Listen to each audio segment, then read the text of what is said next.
ashimwe kandi ahimbazwe umwami. Simfise ibintu byo kuvuga, nta kintu na kimwe nashaka kuvuga uyu munsi, ariko muri data Frank yiteze jewe yuko ngo nubwo bimeze nk'uko nawe ntiyobyirengagiza. Nashaka kubaha intashi z'umudamu, umugore wanje aragwaye cyane, araryamye ntashobora kuza, ariko ndabasaba mwese mumusengere, mu mubirisengesho, kuko hamwe n'Imana ibintu byose birashoboka. Ntidushobora gucika intege. Hano turafise Imana nzima kandi dufise n'umuganga mukuru yama adufasha. Rimwe na rimwe birashika yuko tuba turi mu bintu ku buryo bw'uko tuba turiko turageragezwa mu bintu byose, ariko ibyo si bikomeye cyane. Twakire byose bivuye mu kiganza c'Imana, hanyuma tumushimire kuri byose, kuri buri byose, ku munsi mwiza nkuko no ku munsi mubi tuwushima. Nimba twemeye byiza, reka twemere n'ibibi nabyo. Rero uko nyine Imana ishigikire abo bose bari mu bibazo kanaka. Nankeka haracariyo byo twaretse byinshi, kimwe umwe iki uyundi kiriya, ariko ndiyumvire yuko umwami niwe nkomezi zacu, kandi kuko twabyumvise muri Zaburi, uyo munyezaburi arasemerera ngo bashaka kunyica, ngo ariko ndaramura amaso nkaraba wewe. Nibyo kandi natwe turashaka kuraramura amaso kuri we, hanyuma turashaka kuvuga ngo ijambo ryiwe niryo tara muri ibirenge byacu kandi n'umuco ku nzira yacu. Ego ibyo unabyumviriye ko neza. Nta kintu na kimwe tuba dushaka kuvuga, nta n'umwe dushaka kugurisha tubwira byo tunashiki banje, ariko byumvira yuko nimba twumva ibiriko biraba, ibintu biriko biravugwa mu misi yacu, bivugwa mu bantu, hamwe n'ibintu abantu bariko bararondera, n'ibintu abantu bashamwe ivyizigiro byabo. Turabona yuko by'ukuri turi imbere cyane. Turazi aho kuja kurondera ivyizigiro byacu, aho kurondera uguhumurizwa kwacu, aho twoja kurondera ubufasha dukeneye, kuko twumvise ijambo muri Zaburi 119:5 ngo ijambo ryawe ritare murikira ibirenge byanje. Abantu bashaka yuko umuntu aza ngo abagire ibitegerezwa gukora ibingene gukorwa, umuntu agatanga amabwirizwa, umuntu akabwira amabwirizwa, ariko twebwe nk'abana b'Imana twamaze kuba dufise amabwirizwa twahawe, kandi ntitwayahawe n'umuntu, ariko twayahawe n'Imana nzima ubwayo. Ni ikintu c'ubwiza cyane. Imana itugire ubuntu kandi ibandanye kuronka ivyiyumviro byacu n'inyumviro byacu bije kuri yo, kuko binatana bashiki banje sindabizi, ariko mu bintu byose bivugwa niyumviriye kuri ibyo. Narumvise gatonyi ku byavuzwe ku radio, uyu munsi. Ego avugwa yuko ngo bategeza kuvuga ibi, ngo biragoye ko bavuga n'ibindi, ngo ibitegereza gutegurwa ibi na biriya.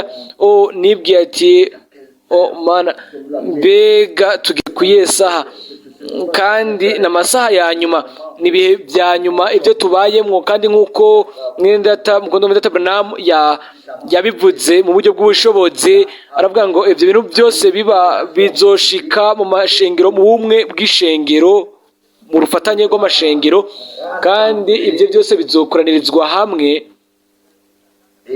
Hanyuma akaca avuga ngo ibyo rwafu tukaza gukoranirizwa hamwe.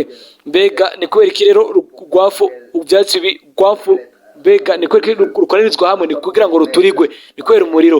Ibyo rero naciye niyumvira, mbega ibyo vyomera gute hamwe n'abizera by'ukuri, abumvise ijambo ryo muri kino gihe? Mbega ntihategerezwa kuba ikintu kanaka mu bizera by'ukuri? Mbega ntihategerezwa kuba hariho ikintu kanaka, ikintu twese twofatira hamwe, ikintu twokwegeranyiriza hamwe tukaba turi hamwe, bamwe ku bandi dufatanye, tukaba turi mu mugozi umwe w'urukundo, tukaba twiteze uko, tukarindira umwami, kuko turabizi ibizoba turabizi yuko nta cyiza kizoza kubizera by'ukuri bivuye muri ibyo, ariko muri ibyo antikristo azofata ishusho yiwe. Hano turasoma ibyo Yohana avuga mu gice cya mbere guhera mu gice cya kabiri, aravuga Yohana wa mbere kabiri umurongo wa mbere ngo bana banje bato bandikiye ibyo kugira ngo ntimukore icyaha, kandi nihagira umuntu akora icyaha dufise umwitsa kuri data wa twese ni Yesu Kristo umugororotsi.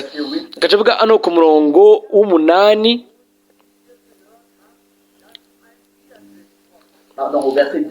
ku murongo wa 18, Yohana wa mbere kabiri 18 ngo bana bato ubona igihe cy'iherezo, kandi nk'uko mwumvise yuko antikristo azoza, n'ubu hamaze guseruka aba antikristo benshi, nico gitumye tumenya ko ari igihe cy'iherezo.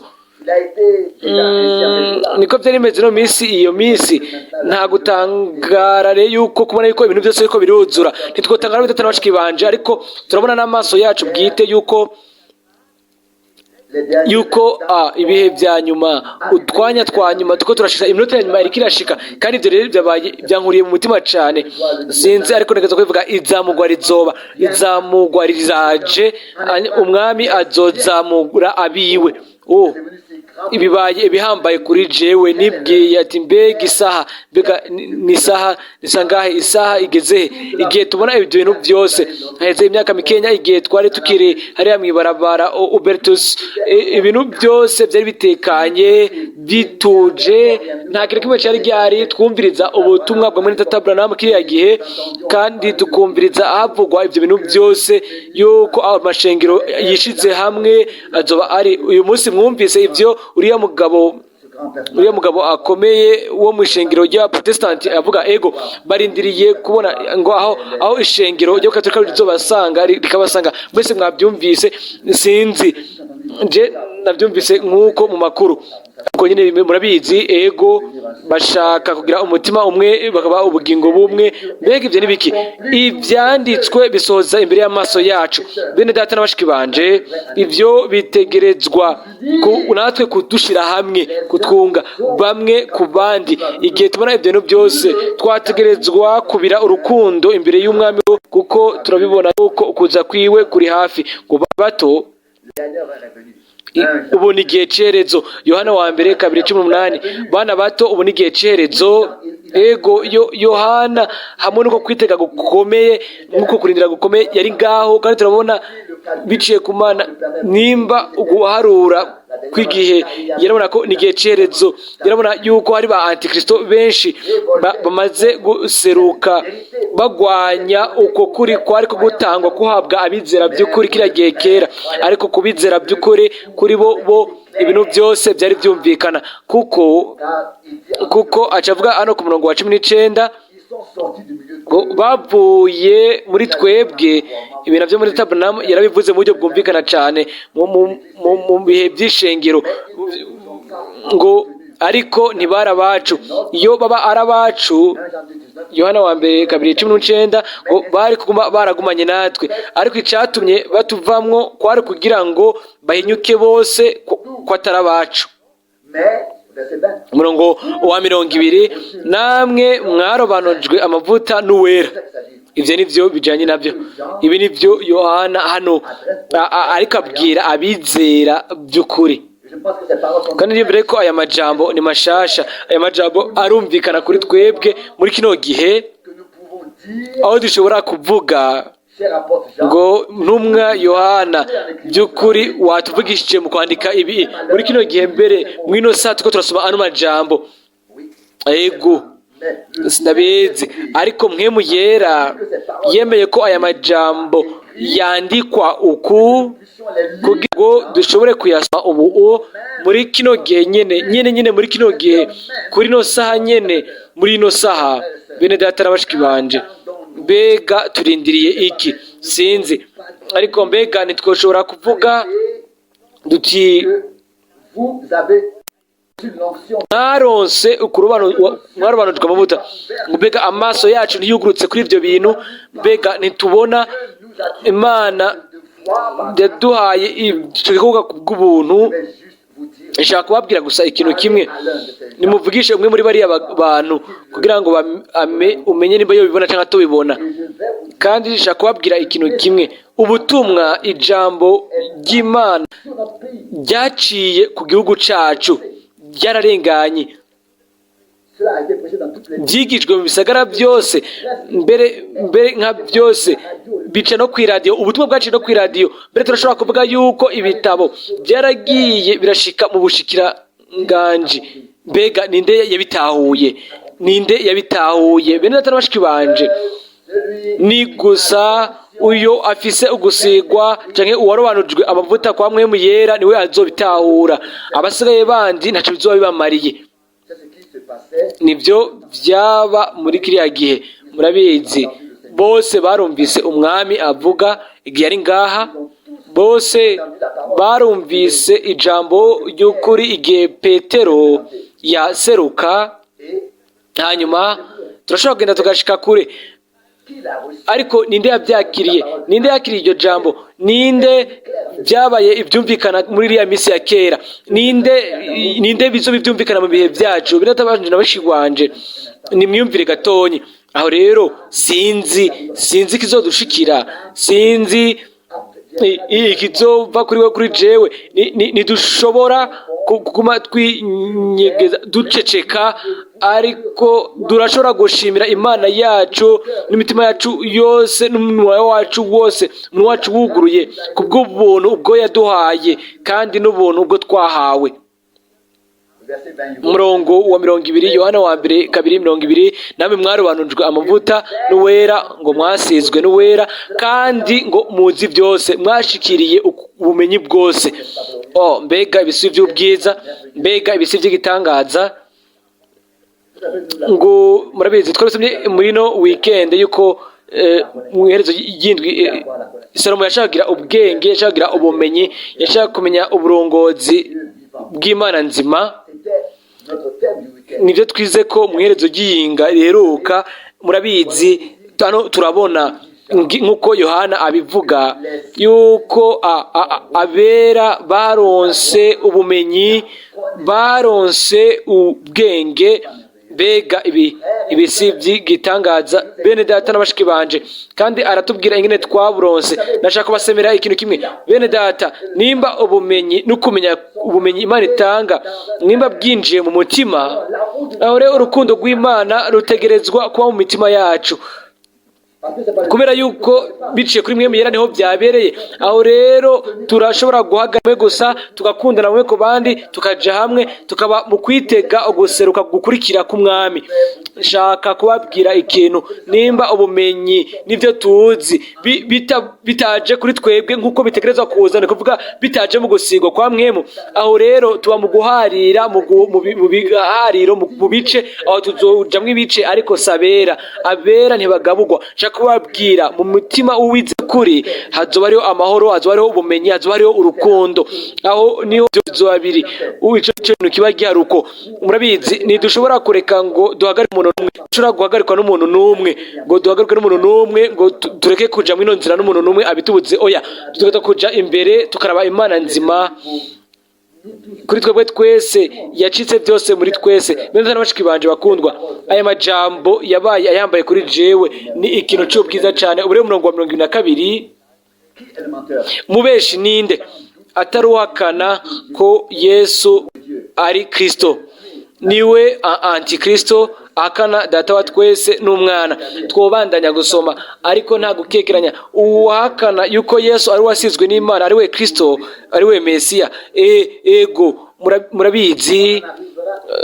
Kumbure twovuga ayo majambo tugasubiramwo tuvuga ngo ego, ngo turabyizera, ngo ariko ibyo ntibivuze ibintu byose. Murabizi, umugwanizi n'umunyatugenegene aracurangura kandi arashobora kwigana neza ijambo ry'Imana, akavuga neza imirongo yose. Murabizi, turashobora kuvuga ibyo bintu nk'ibyo, kandi turazi ngene abikora. yaraje no ku mwami Yesu azana ijambo. Mbega twarabisomye? Ego turabizi twese, ariko dutegerezwa kuraba. Nashaka kuvuga umuntu by'ukuri afise ubuntu bw'Imana, umuntu by'ukuri yaronse ubumenyi bwiwe biciye ku gusigwa kuwera. Uyu arabona isa iyo twashitsemwo, arabona ibiturindiriye. Ariko bene data na bashiki banje, reka dushishikare, reka tumurabe, tumanga amazi. Avuga ku murongo wa 28 ngo nanone bana bato mugume muri we, kugira ngo niyahishurwa tuze dushire ubwoba igihe azogaruka, ntidutetegwe imbere yiwe ahazozira, ngo ntidusubire inyuma dutewe isoni. Aya ni amajambo y'igitangaza kandi ahata abwirwa abana b'Imana. Kandi mu uwo mwanya nyine ngo bana bato, murabizi ni abana b'Imana haba ariko barabwirwa, si abandi. Abana b'Imana ni jewe nawe. Ego nimba turi abana b'Imana, nimba umurongo wa 29 ngo ko muzi yuko ari umugororotsi, murazi yuko umuntu wese akora ibyo kugororoka wese yabyawe nawe. Nta kundi kuntu byogenda, ariko ijambo ry'Imana rigumana iby'ukuri. Kandi umuntu wese abyawe nawe akora iki? Amenya yuko ukora ibyo kugororoka wese aba yabyawe nawe. Uguhimbaza no gushimwa iby'umwami. Mbega ibisi by'igitangaza. Aya n'amajambo y'igiciro. Ego murabizi nta kinyoma na kimwe gifise inkomoko yacu mu Mana. Imana no kuri kuzuye guhera ku ntango. Ego ndaramubeshi n'uyu ahakana Imana kandi ashaka kwishira imbere wenyine ubwiwe. Ariko murabizi byose biragaragara, byose birabonekana, kandi turanezerwa cyane, turashima cyane. Sindabizi nimba ibyo bintu jewe byantumye niyumvira uyu munsi, niyumviriye kwizo nkuru zose. Navuze ati Mana yanje, mbega ni yihe saha tugezemo mu kihe gihe? Mbega nihoba ari uyu munsi byamaze gushika? Murabizi umwami azoza kuturondera, azotuzamura guhimbazwa no guhimbazwa izina byiwe. Hanyuma aca avuga yuko urwamfu ruzoturirwa. Guhimbazwa no umwami ashimwe. Ntiyadutaye, ntiyaturetse nk'imfubyi. Yaravuze ngo igihe yari ngaha ku isi, aravuga ngo sinzobasiga nk'imfubyi. Mbega ibyo ntiyabyubahirije? Ego cyane yarabyubahirije. Ntiyaturetse nk'imfubyi, ariko byose yarabimenyekanishije kuri twebwe, kandi azobandanya kuduha amabwirizwa yiwe. Ndashima cyane umwami yizigirwa abandanye kuturongora no kuturongora. Niryo sengesho ryanje mu izina rya Yesu. Turabizi ibyo Imana yakoze muri kino gihe. Iyo batutumvise ibintu ibyo Imana yari yarageneye kino gihe, twokabaye twaranyereye muri byose nk'uko n'abandi bose banyereye. Kuri twebwe ubwacu nta muntu n'umwe yari gushobora kubimenya, nta n'umwe muri twebwe. Ibintu byose byari kandi ni ubuntu gusa. Ariko n'abatoranijwe muri buri gihe nibo bumva bakumva ico mwemu abwira amashengero, kandi barabonye bamenya ibintu by'Imana muri buri gihe cyose babamo. Nibo bonyene bashobora gucika umwansi. Kandi turabizi yuko mu kimatanijwe ca mbere yaje yera cyane. Kandi hari umuntu umwe yambwiye ngo akavuga sinari nabonye ibintu byabaye mu minsi iheruka. Nabigize ndabibona, ariko narabibonye byose birera cyane, byose birera hariya, birera cyane. Kandi ifarasi ya mbere n'iya nyuma ni imikorere imwe, ni ikintu kimwe, ni wa wundi nyene, nubwo yahinduye uko yari ameze, uko bigaragara. kandi nabitahuye cyane yuko yari azi neza, yari azi aho ategerezwa kuvugira ikintu kanaka. Igihe mu makoraniro hamwe n'abaprotestanti yari abizi neza cyane yuko yategerezwa kubaha igikorwa cya Martin Luther. Hanyuma bose barumvirije n'amatwi yabo yose. Aravuga papa yaraje ngo yubahe igikorwa cya Martin Luther. Ntitwari bwabyumve gushika ubu, ariko muri iyi minsi twarabyumvise. Murabizi jewe sinkunda kuvuga ibintu ubwabyo, ariko nk'uko mwene data Rusi yamaze kubivuga, igihe cyamaze gushika, kandi ibintu byose bidashimitswe ahantu biratwagwa. Abantu nabo bugurura umunwa imbere y'igihe ata majwi bafise, ntibagishobora kuyazibira. Nk'iyi minsi ya nyuma nanjye bwanjye ndatwenga, nahamagaye umugore umwe mu myaka myinshi yaza ngaha rimwe rimwe, hanyuma nibwira yuko kumbure yoba yaramaze gupfa. Hanyuma arambaza nimba naramenye ibyo bintu byose byabaye. Arambaza nimba umugore yarambajije nimba amenye ibyo bintu byose byabaye, sindabyitwararitse. Arambaza ngo ngwiki, ngo iyo menya yuko ari umupapa ameze nk'uko ngo nanjye niko nagiye ikoronye. Yego, nicyo kibazo. Ngo arakundana cyane, niko uwo mugore yavuze, ngo agaragaza amahoro ngo adasanzwe. Ibyo bintu byose mubyibagire. Abantu bose barashaka kwiyambika ishusho yindi. Mbega Ezekiel avuga iki? Avuga ngo uwo umugwanizi ajamwo mu gice cya 28, aravuga ngo uri umunyabwenge ngo gusumba Daniyeli, ngo nta kintu kimwe unyegejwe, ngo nta kintu kimwe c'ibanga ngo kikunyegejwe, ngo nta banga rimwe rikunyegejwe, ngo wicaye ngaho ngo nk'Imana, ngo hanyuma ngo wiyumvira ko wicaye ku ntebe y'Imana. Ezekiel 28 murashobora kubisoma mwebwe ubwanyu.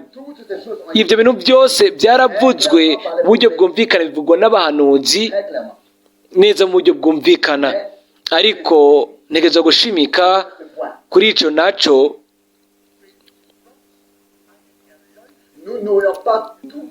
Ntitwoba twaratahuye byose, ntitwari kuba twaramenye, ntitwari kuba twaramenye ibintu byose mu buryo bwumvikana iyo Imana itarungitse umuhanuzi ngo amurike, umuhanuzi kugira ngo amurike asubize ibintu byose giterekwa amatara. Twese ntitwari kubona ibintu nk'uko biri, ntidushobora kwigira ibyo twigira. Nta muntu n'umwe ari kuba yarabibonye. Murabizi ko abanuzi baravuga ibyo bintu mu isezerano rya kera, kandi iyo turabye ubu ingene abantu banywa mu gikombe cy'izahabu hanyuma bakaboregwa bakazungagirika imbere n'inyuma neza neza nk'uko ibyanditswe bivuga. Reka dusome ibyo muri Yeremiya 51 umurongo w'indwi. Énivré toute la terre. Les nations ont bu de son vin, c'est pourquoi les nations ont perdu leur sens. Et je le dis.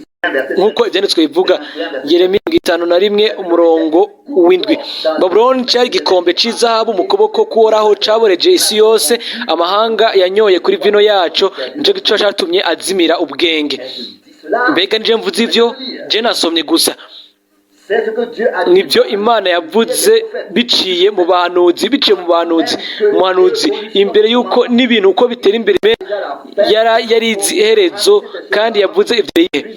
Uyu munsi rero turabibona. Amahanga, reka nsubiremo kubisoma kandi ndabisoma nk'uko biri. Ngo Babiloni cyari igikombe cy'izahabu mu kuboko k'Uhoraho cyaboreje isi yose, amahanga yanyoye kuri vino yaco, nicyo cyatumye amahanga azimira ubwenge.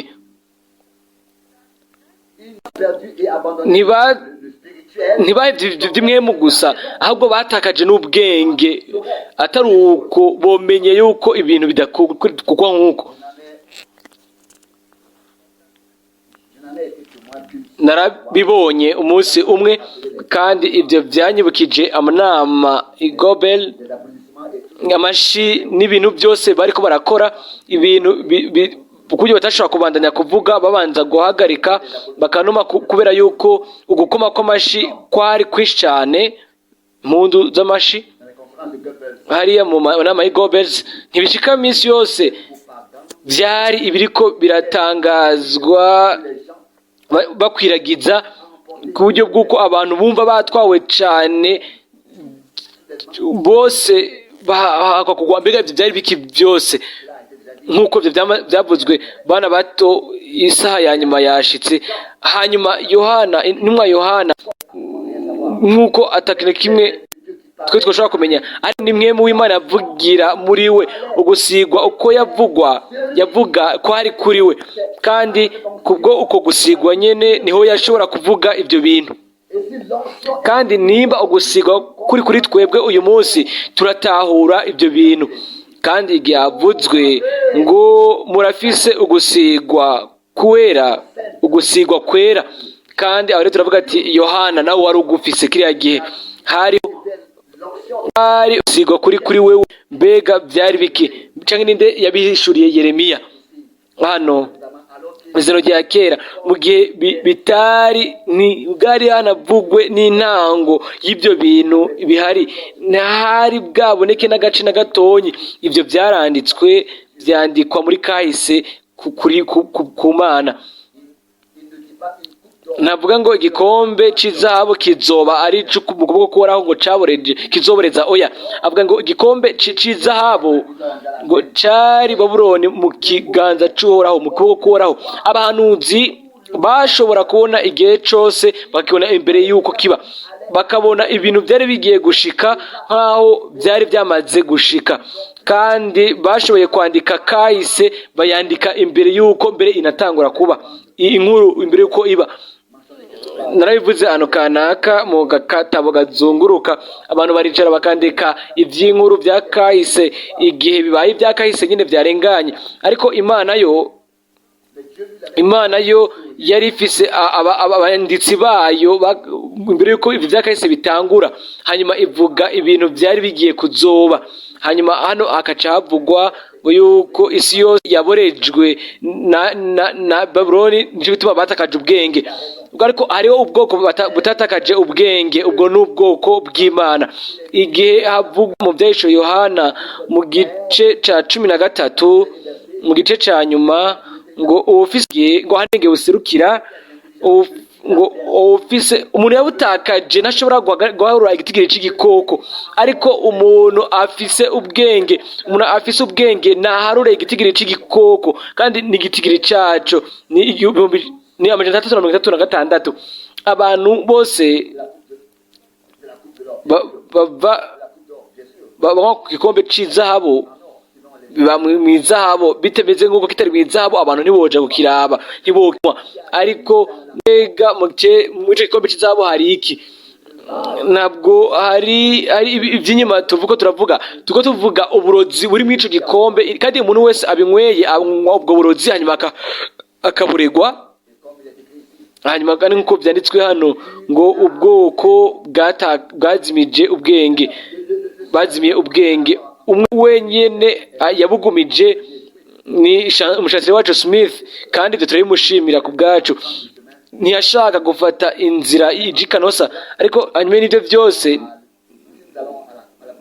nimba tugiye mu byahisho Yohana hariho ridasanzwe ariya naho mu gice cya 13 neza ku murongo w'umunani ibyahisho Yohana 13 umurongo w'umunani kandi ababa ku isi bose bazogisenga umuntu wese atanditswe izina mu gitabo cy'ubugingo cy'umwagazi w'intama yatanzwe kw'ikimazi uhereye ku kuremwa kw'isi ngo ababa ku isi yose bazogisenga bagipfukamire bazokija imbere kandi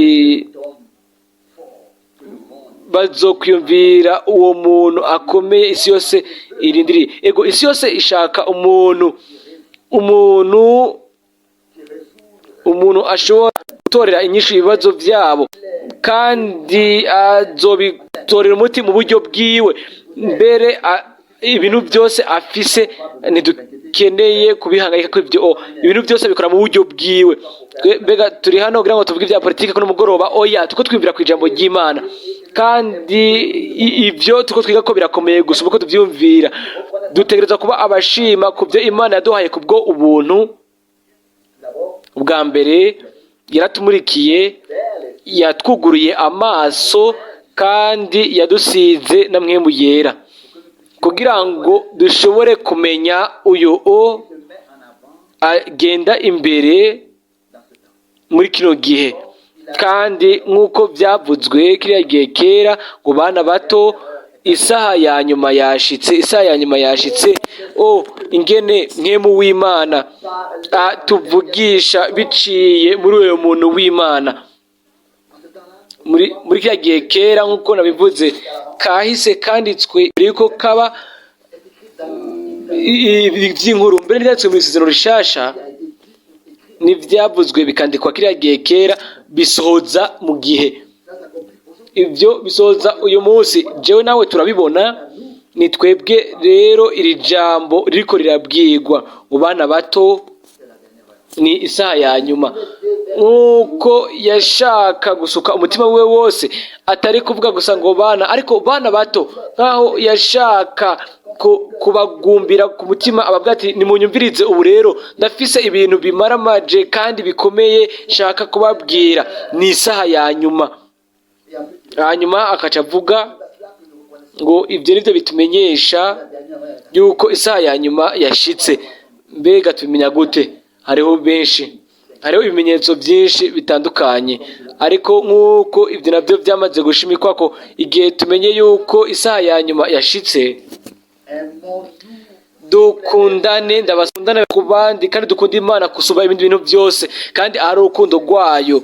Aho niho ishobora kuzokwigaragariza, aho niho kamere k'Imana ubwayo kagaragara. Hanyuma nk'uko ibyo nabyo byamaze gushimikwa ko ku gice cya 2 ku murongo Yohana wa mbere 2:28, ngo bana bato, ngo mugume muri we kugira ngo niyahishurwa tuze dushire ubwoba, ntiduteteregwe imbere yiwe ahazozira.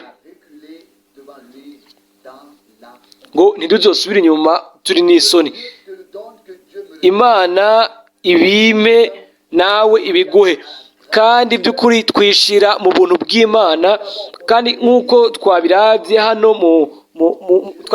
mu minsi iheze, Imana yagize uguhitamwo kwayo. Na gatonyi nigeze tubaza jewe nawe, ntigeze ibaza Aburahamu, Isaka na Yakobo, nabo ntigeze ibabaza. Nta muntu n'umwe yigeze ibaza. Yo yagize ibyo ihitamwo nk'uko ukumenya kwayo imbere y'igihe ibintu kuba kumeze. Hanyuma yihishurira abo yakunze, ikabahamagarira gusohoka, ikabahamagara abo ikabagirana isezerano nabo. Ntiyabikoze kubw'ibyo bakoze, ariko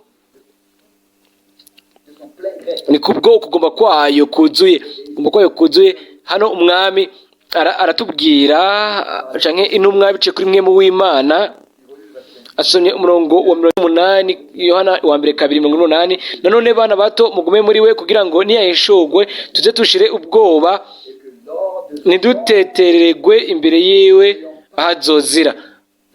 Ngiazogaruka ngo ntituzosubire inyuma turi n'isoni. Reka tuvugishe ukuri kuzuye, kandi tuvugishe ukuri. Mbega ni kubwiye mpamvu, ni kubera iki mbega twabaye abizera? Impamvu nyamukuru yo kuba turabizera, mbega si ukubona umwami, mbega si ukuzamugwa tukajanwa nawe kugira ngo misi yose tugumane nawe.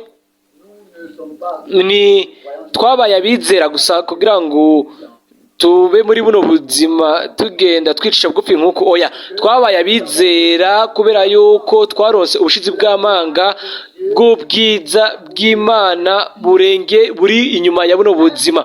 Kandi uwo mwami nyene Yesu uwazamuwe akava ku inosi, niwe azogaruka muri burya nyene kandi murabizi ibizoca biba igihe azogaruka nyuma y'izamurwa akazanana n'abiwe, uwagiye hejuru y'ivy'Imana byose n'ivyo gusenga, uwo azomukubita amukubitishe ipepo zo mu kanwa kiwe kandi azomwica.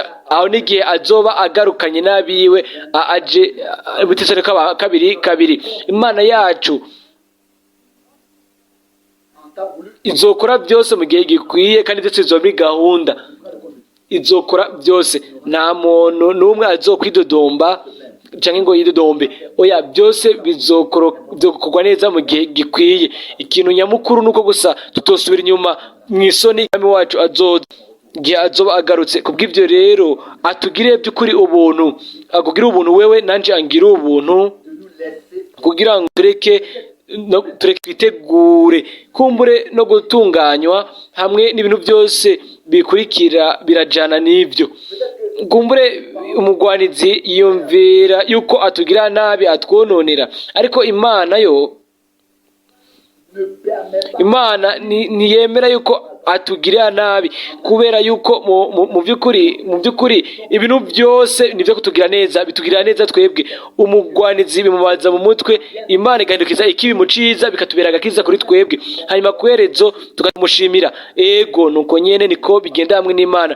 Rimwe na rimwe ntitubitahura, turagenda igice cy'ivyanditswe, hanyuma tukaramu igice cy'ivyanditswe nimba bituzuye ivyanditswe byose kugira ngo tubone amerekezo kanaka, ariko Imana irazi ibintu byose, atagomba kwayo nta kintu kimwe kiba. Irazi ivyo iriko irakora, ifise icizigire cacu mu buryo bwuzuye. Hanyuma bene bashiki banje tuza kuhashika buke buke, kandi turabibona muri buri butumwa bwose bwa Menta Branham ngene yerekana ibintu vya nyuma, ivyo yuko Imana izokwigaragaza iyindi ncuro.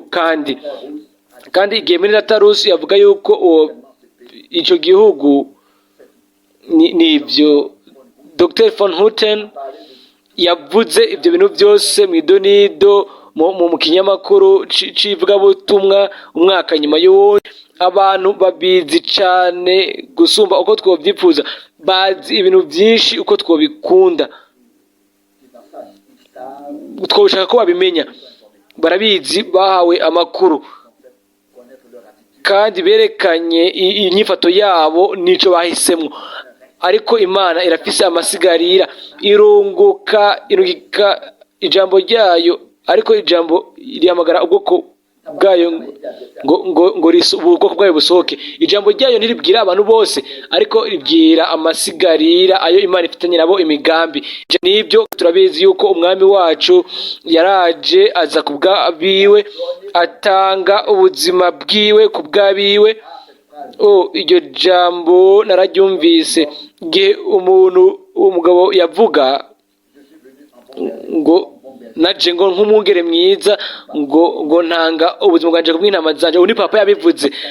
Aho rero ivyo je numva ari ukurogota, ko ari nko kurogota. Yari saba, byari bimaze kurangira kuri jewe n'Umwami yaje kandi n'umwungere wanje. Ndashobora kurengana nkarengana abantu bose bigira bose ngo n'abaragizi ngo nabungere. Jewe mukimwe nongeza kwitonda cane, ariko hari igihe bindengera, ariko byose twabishirikiye Imana, kandi Umwami yaduhaye ubuntu, yaratumurikiye muri kino gihe nk'uko muri data yabivuze. Mbega ninde yari kuvuga ibi bintu nk'ibi azi nk'imyaka 15 canke 20 canke 25? Imana yari ifise umuhanuzi uwo yashobora kuvuga ingene ibintu bizoza biragenda bitera imbere, ibintu bizoteza kuba mu myaka igiye kuza, hanyuma akabitubwira imbere y'igihe. Murabibona ingene ubutumwa uburero ari bw'igiciro. Ibyo turindire ivyo muri Data Branham yararindiriye mu gihe ciwe, twebwe tuzovyinjiramwo ubu, kandi tubona ivy'Imana yamuhishuriye, ivy'Imana yasezeranije.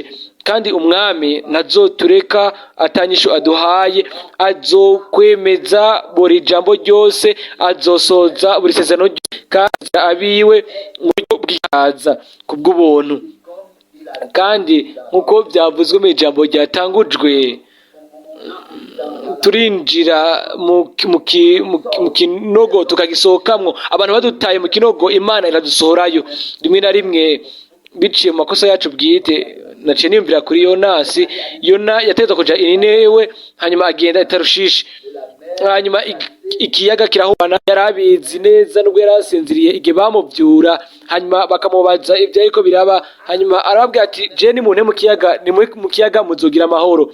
Hanyuma ntibabishaka, ariko ikiyaga kibandanya gutanga ibibazo vyinshi. Hanyuma baravuga ati ubu nico gihe nimumfate munte mu mazi, hanyuma muraza kubandanya inzira yanyu mu munezero.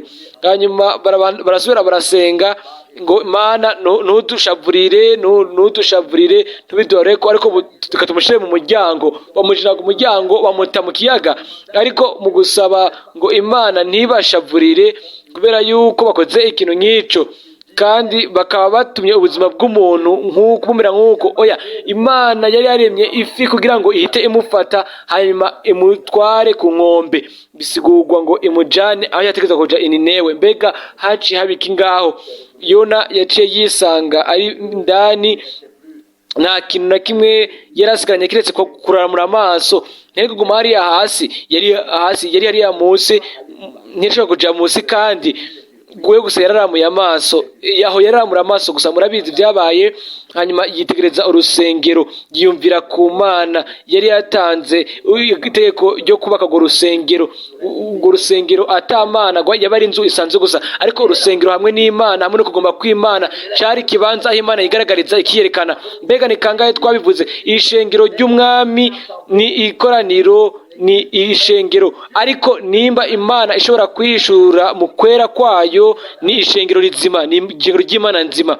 Ngo bw'iyo mpamvu ishobora kugomba kwayo biciye ku butumwa, kandi neza nivyo bintu nyamukuru Imana yacu ikigaragaza mu buryo bushasha kubw'ubuntu. Amen.